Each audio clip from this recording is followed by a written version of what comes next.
Vande Mataram. Excellent Gyandeep classes में आपका बहुत बहुत स्वागत है। आइए आज हम हिंदी वर्णमाला से संबंधित महत्वपूर्ण प्रश्नों की चर्चा करते हैं आपसे।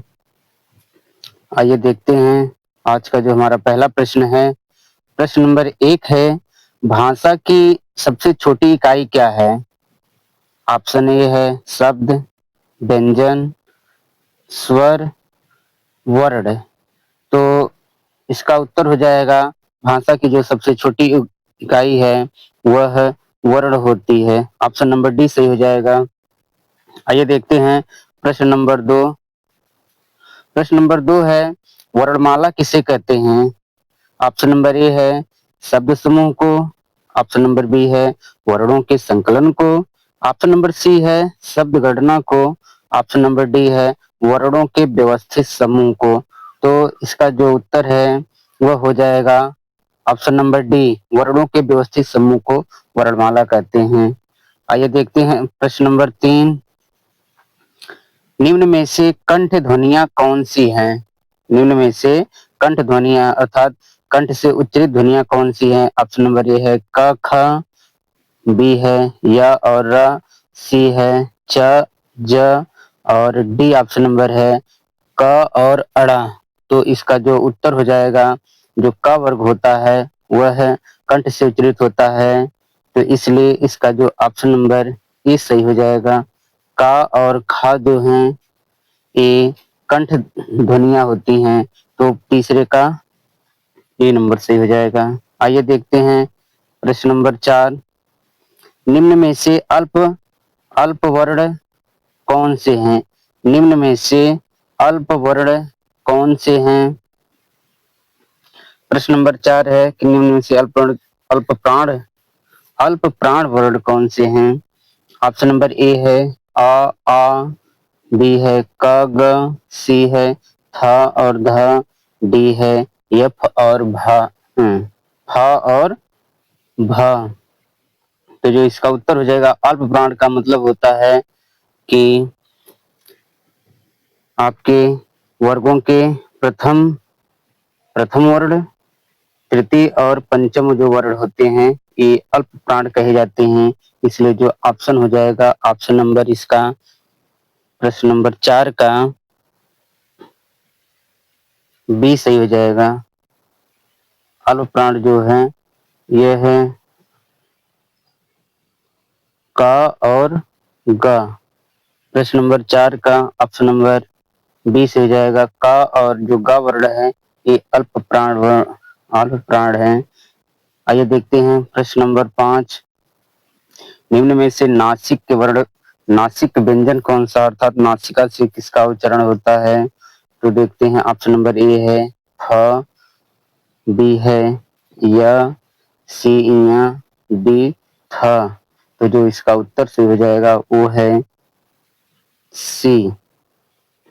वर्गों के जो पंचम वर्ण होते हैं नासिक होते हैं, जैसे अंगा इया ड़ न और म, ये नासिक व्यंजन होते हैं। तो पांचवें का सी से हो जाएगा।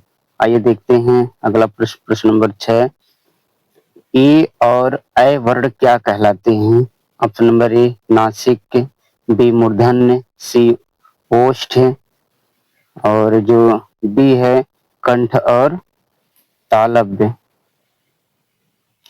तो इसका जो उत्तर हो जाएगा ई और जो ऐ वर्ण है यह कंठ और ताल से उच्चारित होते हैं, इसलिए ऑप्शन नंबर डी से हो जाएगा। 6 का डी से हो जाएगा। आइए देखते हैं अगला प्रश्न। प्रश्न नंबर 7 है, हिंदी वर्णमाला में अयोग वाह वर्ण कौन से हैं?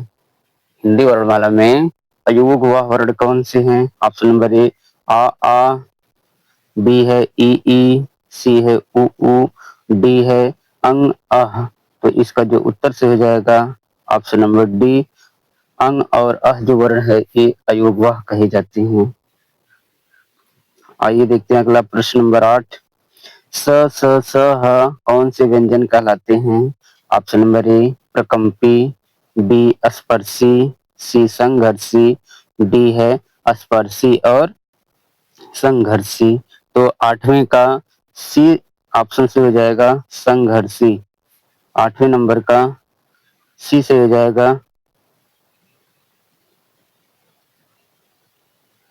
8वें जो प्रश्न है 8वें प्रश्न का सी ऑप्शन से हो जाएगा संघर्षी। आइए देखते हैं प्रश्न नंबर 9 को। निम्न में से कौन सा घोष वर्ण है? निम्न में से कौन सा घोष वर्ण है? इसमें दिया है क, च, या और फा। तो यहाँ पर देखते हैं जो घोष वर्ण का मतलब होता है कि आपका वर्गों के तृतीय, चतुर्थ और जो पंचम वर्ण होते हैं घोष कहे जाते हैं। तो तृतीय का प्रथम है, वर्ग का प्रथम है, चा भी वर्ग का प्रथम है, या वर्ग से है नहीं, फा वर्ग का दूसरा है। तो इसका ऑप्शन ये रॉन्ग है। यहाँ पर इसको कर लीजिए ड, यही से हो जाएगा ड, ये विस्फोट होगा है।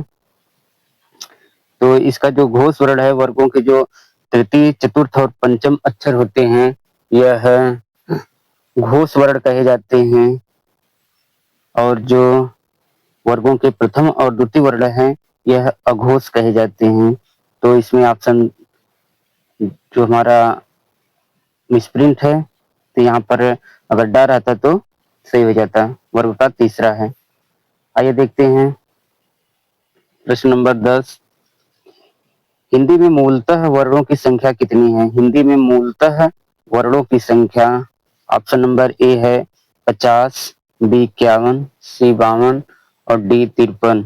तो इसका जो उत्तर हो जाएगा हिंदी में जो स्वर और व्यंजन मिलाकर के कुल वर्ण होते हैं वह हैं 52। ऑप्शन नंबर सी से हो जाएगा 52। 52 इज राइट आंसर। आइए देखते हैं अगला प्रश्न। प्रश्न नंबर 11 है, 6 वर्ण किन वर्णों के संयोग से बना है? ऑप्शन नंबर ए क और स, ऑप्शन नंबर बी क च, सी क और छ, डी क और सा। तो इसका जो उत्तर हो जाएगा ऑप्शन नंबर ए क और सा। क और सा से मिल करके 6 वर्ण बनता है। आइए देखते हैं प्रश्न नंबर 12। हिंदी वर्णमाला में स्वरों की कुल संख्या कितनी है? हिंदी वर्णमाला में स्वरों की कुल संख्या कितनी है? तो आइए देखते हैं प्रश्न नंबर 12 का जो ऑप्शन हो जाएगा। ऑप्शन नंबर ए 10, बी है 11, सी है 12, डी है 13। तो जो इसका उत्तर से हो जाएगा वो है डी 13। हिंदी में कुल स्वरों की संख्या 13 होती है। आइए देखते हैं प्रश्न नंबर 13 को। निम्नलिखित में कौन स्वर नहीं है? अगला प्रश्न पूछा है कि निम्नलिखित में से कौन सा स्वर वर्ण नहीं है? ऑप्शन नंबर ए आ, बी उ, सी या डी ए। तो इसमें स्वर पूछा है आ और उ और ए स्वर वर्ण हैं। बाकी जो सी है यह व्यंजन है, इसलिए ऑप्शन नंबर सी सही हो जाएगा। आइए देखते हैं प्रश्न नंबर 14 को। प्रश्न नंबर 14 है, निम्नलिखित में कौन ट वर्ग नहीं है? ट वर्ग में पूछ रहा है इसमें ए ठ, बी च, सी च। यहाँ पर भी मिसप्रिंट है, डी अड़ा दिया है। तो इसको एक हटा देते हैं। कौन सा ट वर्ग नहीं है? तो इसको ट वर्ग पूछ रहा है, तो ठ जो है यह ट वर्ग का है, अड़ा भी ट वर्ग का है, और एक ड कर लेते हैं, इसमें ड कर लेते हैं। तो जो इसका च ऑप्शन सही हो जाएगा। जो सी वाला ऑप्शन है च, ये सही हो जाएगा। आइए देखते हैं प्रश्न नंबर 15। हिंदी वर्णमाला में व्यंजनों की संख्या कितनी है? हिंदी वर्णमाला में व्यंजनों की संख्या कितनी है? Option number A 32, B 34, C 33, D 36। तो जो इसका उत्तर हो जाएगा 15 का उत्तर हो जाएगा 33। 15 का जो उत्तर हो जाएगा वो हो जाएगा 33। सी ऑप्शन से हो जाएगा। आइए देखते हैं प्रश्न नंबर 16। घा का उच्चारण स्थान कौन सा है? घा वर्ण का उच्चारण स्थान पूछ रहा है। ऑप्शन नंबर मूर्धा, बी है कंठ, ए सी है तालु, डी दंत। तो जो घ वर्ण है इसका जो उच्चारण होता है वह होता है कंठ।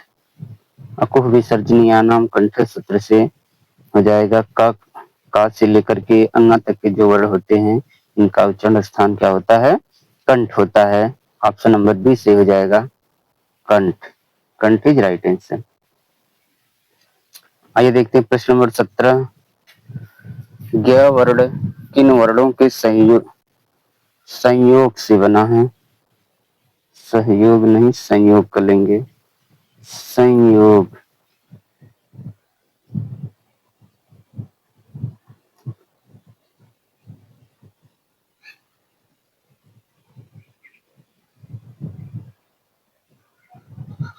ग वर्ण किन वर्णों के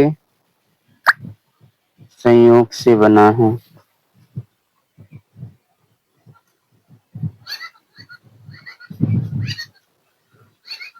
ऑप्शन नंबर ए ज इया, बी है ज ध, सी है ज इया, डी है ज न। तो इसका जो ऑप्शन नंबर सी सही हो जाएगा। ऑप्शन नंबर सी सही हो जाएगा। ज आधा ज और यहाँ से मिल करके क्या बनता है। आइए देखते हैं प्रश्न नंबर 18। इनमें संयुक्त व्यंजन कौन सा है? इनमें से संयुक्त व्यंजन पूछ रहा है। ऑप्शन नंबर ए ढ, बी है ज्ञ, सी है अन्ना, डी है य। तो इसमें संयुक्त व्यंजन जो होते हैं वह हमारा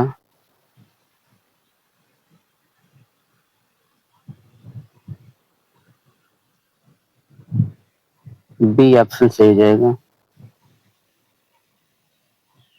ज्ञ। छात्राज्ञा जो है संयुक्त व्यंजन होते हैं। आइए देखते हैं प्रश्न नंबर 19। जिन शब्दों के अंत में आ आता है उन्हें क्या कहते हैं? ऑप्शन नंबर 1 अनुस्वार, बी है अयोगवाह, सी अंतस्थ, डी है अकारांत। तो इसका जो उत्तर हो जाएगा ऑप्शन नंबर डी, जो आ से अंत होते हैं जो शब्द उन्हें अकारांत कहते हैं, इसलिए ऑप्शन नंबर डी से हो जाएगा। आइए देखते हैं प्रश्न नंबर 20। निम्नलिखित में कौन अयोगवाह है? निम्नलिखित में कौन अयोगवाह है? ऑप्शन नंबर ए विसर्ग, बी महाप्राण, सी संयुक्त व्यंजन, डी अल्प प्राण। तो इसका जो ऑप्शन नंबर ए से हो जाएगा विसर्ग।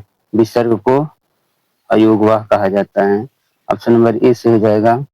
आइए देखते हैं प्रश्न नंबर 21। निम्नलिखित में कौन संयुक्त व्यंजन नहीं है? छ, ऑप्शन नंबर ए छ, बी है स, सी है त्र, डी है ज्ञ। तो जो इसका उत्तर से हो जाएगा वो option number B is right answer. छ, त्र, ज्ञ ये संयुक्त व्यंजन है, बाकी जो स है ये संयुक्त व्यंजन नहीं है। आइए देखते हैं अगला प्रश्न। प्रश्न नंबर 22 है स का उच्चारण स्थान क्या है? ऑप्शन नंबर ए दंत, बी ओष्ठ, सी तालव्य, डी कंठ। तो जो इसका उत्तर से हो जाएगा जो स है यह है तालव्य है। स का जो उच्चारण स्थान होता है वह ताल से होता है, इसलिए ऑप्शन नंबर सी सही हो जाएगा। आइए देखते हैं प्रश्न नंबर 23 को। प्रश्न नंबर 23 है य र ल व किस वर्ग के व्यंजन हैं? ऑप्शन नंबर ए तालव्य, बी उष्म, सी अंतस्थ, डी ओष्ठ। तो जो इसका राइट आंसर हो जाएगा य व र ल जो है यह है अंतस्थ व्यंजन है, इसलिए ऑप्शन नंबर सी से हो जाएगा। 23 का सी से हो जाएगा। आइए देखते हैं प्रश्न नंबर 24। अनुनासिक का संबंध किससे होता है? अनुनासिक का संबंध किससे होता है? ऑप्शन नंबर ए केवल नाक से, ऑप्शन नंबर बी केवल मुंह से, ऑप्शन नंबर सी नाक और मुंह दोनों से, ऑप्शन नंबर डी इनमें से कोई नहीं। तो जो इसका राइट आंसर हो जाएगा वह हो जाएगा ऑप्शन नंबर सी, नाक और मुंह दोनों से। अनुनासिक का संबंध नाक और मुंह दोनों से होता है। आइए देखते हैं प्रश्न नंबर 25। प्रयत्न के आधार पर ल किस प्रकार की ध्वनि है? ऑप्शन नंबर 1 पार्श्विक, बी उच्छिप्त, सी प्रकंपित, डी संघर्षहीन। तो जो इसका उत्तर हो जाएगा जो ला वर्ण है यह पार्श्विक होता है। यह किस प्रकार की ध्वनि है? तो पार्श्विक ध्वनि है। 25 का ए सही हो जाएगा। आइए देखते हैं अगला प्रश्न। तो आज 25 प्रश्नों की श्रृंखला एक्सीलेंट ज्ञानदीप क्लासेस की तरफ से संचालित की जा रही थी।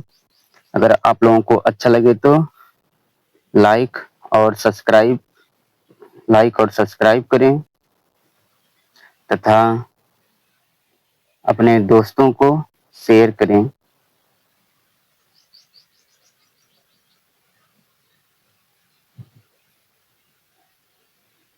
लाइक और सब्सक्राइब करना ना भूलें। तो इसके आगे की जो वीडियो हैं आपको मिलती रहेंगी। यह जो क्लास है विभिन्न परीक्षाओं के लिए महत्वपूर्ण है। तो आज के लिए बस इतना ही।